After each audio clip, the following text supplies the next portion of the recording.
So we've ended the presidency of Thomas Jefferson, and we get to our fourth president, James Madison. So Jefferson decided to resign after his second term, mainly because he was exhausted, but also because he was highly unpopular for passing the Embargo Act of 1807, which essentially put a big damper on the economy by saying that we could only trade from within and we can't trade with outside countries. And with Britain and France being two pretty good customers, that wasn't a wise thing to do. So James Madison won the election of 1807 and became our fourth president. He was, just like Jefferson, a Democratic Republican.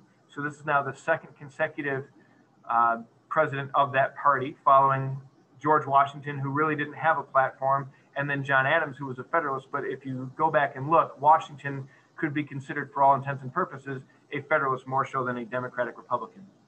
Now, Madison, if you recall, is the father of the Constitution, very intelligent person, very tedious note taker. So he won the election primarily because of his intellect and also his handling of government affairs. Now, he came into office at a time when there was a lot of political tension with outside countries, and we were on the road to war. So as Americans continued to move west, following their manifest destiny, there were conflicts with indigenous peoples, with Native Americans. And the British were helping these indigenous peoples by kind of getting in their ear and saying, what the Americans are doing is not right. You should fight back. They were arming these indigenous peoples. So when Americans caught wind of this, they were not happy because essentially Britain was aiding and abetting the enemy. They were helping out the people who were in conflict with Americans.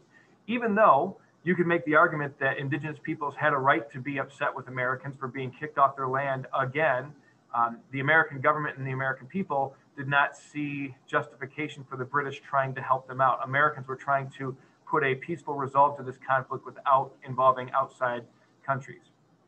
So Americans cut off trade with the British, but began trading again with the French. So the Embargo Act of 1807 was lifted, and the American government, once Madison took office, said, we will do business with France, but not with Great Britain as long as they are arming these indigenous peoples. And so the tension between the two countries, America and Great Britain, rose once again.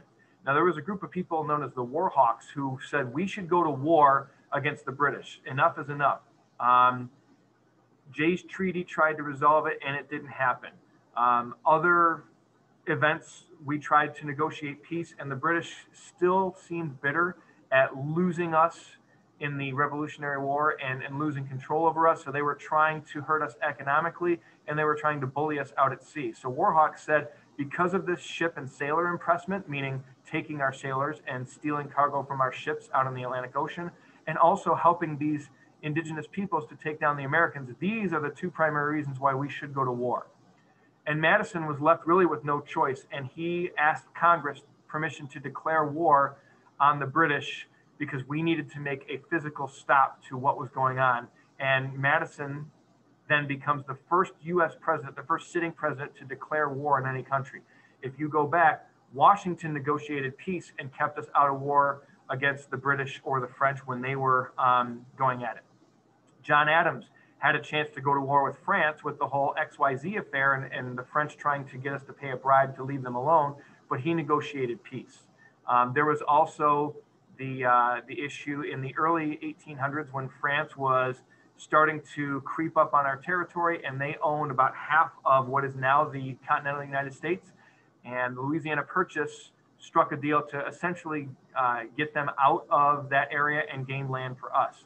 So those were presidents that avoided war. Jefferson did much of the same as our third president, but Madison kind of stepped into this mess and really was left with no choice, because if we didn't send a message to the British, if we didn't, strike back at the bully was going to continue to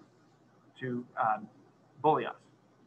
So that leads us to the War of 1812. Now, most Americans supported this war.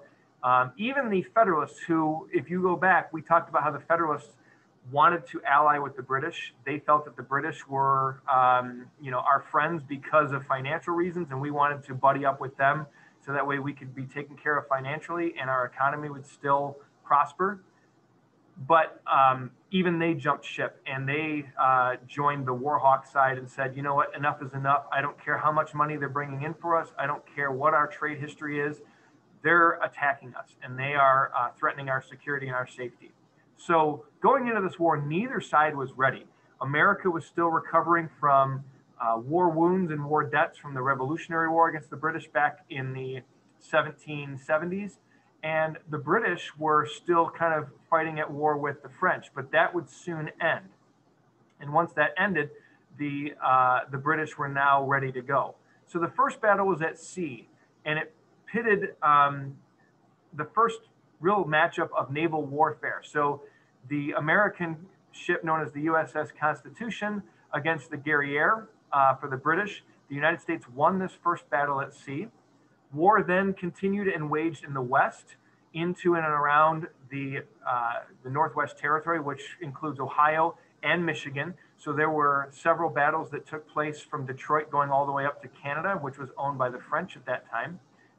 But also the British had areas that they owned there. There was also war going on in the South. And this was where we saw more Indians or more indigenous people being forced from their lands. So the United States was kind of going to war with the British, but they were also fighting off these indigenous people who were allying in many cases with the British Army and Navy. So Britain defeated France in Europe, like we talked about. And once this war against the French was over, and once the British now were not being distracted by this, they were able to send more resources, which meant money and troops over to Chesapeake, Virginia. And they planned to attack the U.S. Capitol at Washington, D.C. So when they set foot on American soil, they went after the White House. And the British outnumbered American troops and forced these Americans to retreat. And in doing so, the British set fire to the White House, which, as you know, is the residency of our president.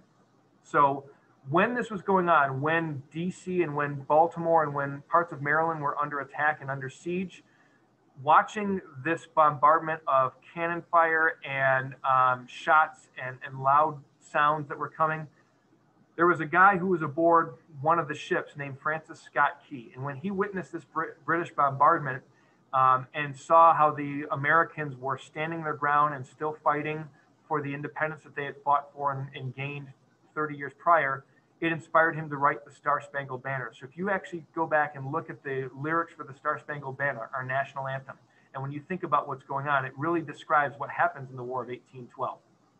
The next morning, when Fort McHenry, which is in Maryland, was still standing, this kind of sent the message that Americans were not going to go away.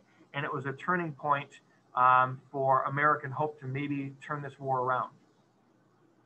Ending the war occurred with the Battle of New Orleans. And Americans who were led by Andrew Jackson won this battle easily. And this battle was extremely important because we talked about how the state of what is now Louisiana and that shipping port in New Orleans and the Mississippi River, if we lost access to this, that was really going to hurt our trade. So Andrew Jackson, who eventually became our 7th president, fought hard and led to the destruction of over 2,000 British soldiers, basically due to their sharpshooting skills of the Americans and the leadership of Jackson. So Jackson is really most known for his leadership in this Battle of New Orleans at the end of the War of 1812 and made him a national hero and carried that favor with him to help him win the election to become our 7th president.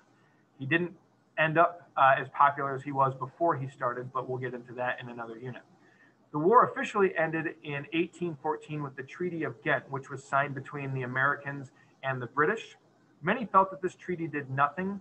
And just like Jay's Treaty, it really just said, okay, we want an end to this war, but we also want damages for what you have caused with us.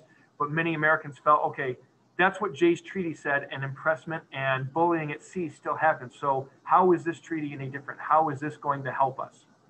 And really, there was no clear-cut winner here. Some historians will argue that the British won the war and the Americans lost. Others will say, well, anytime you can get the enemy to leave your territory, to leave your turf, then that's a victory. So you could consider this a stalemate. But the good thing about this war was that it brought back a sense of temporary unity from a previously divided country. And that's typically what you see with war is it brings about a sense of national unity and pride and nationalism and patriotism. And it's sad that it has to come to that, but the War of 1812 kind of helped to reunite Americans and put aside their Federalist versus Democratic Republican differences aside and get them to see themselves more as Americans once again.